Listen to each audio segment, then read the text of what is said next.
বাংলাদেশ একটি অনিশ্চয়তার মধ্য দিয়ে যাচ্ছে বলে মন্তব্য করেছেন বিএনপির মহাসচিব মির্জা ফখরুল ইসলাম আলমগীর।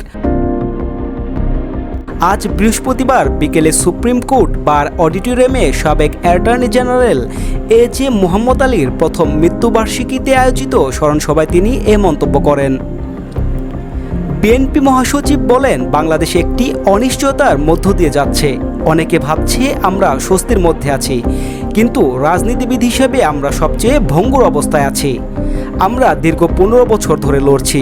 আমাদের মূল লক্ষ্য ছিল গণতন্ত্র ফিরে পাওয়া, তা আমরা এখনও ফিরে পাইনি।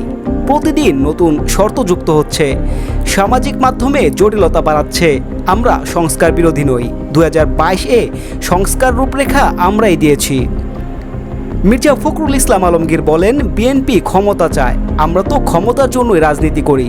জনপ্রতিনিধিত্বমূলক সরকারের জন্যই আমরা নির্বাচন চাই। 10 বছর যদি সংস্কার চলে, তাহলে কি দীর্ঘকাল ফ্যাসিবাদের দোসর আমলাদের দিয়ে দেশ চলবে?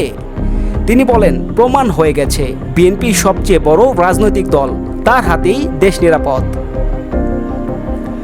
অন্তর্বর্তী সরকারের সমালোচনা করে তিনি বলেন, এ সময় অর্থনীতি ও বিনিয়োগে কি পরিবর্তন হয়েছে? নির্বাচিত সংস্কার ছাড়া বাংলাদেশের দেশি বিদেশি বিনিয়োগকারীরা বিনিয়োগ করছে না।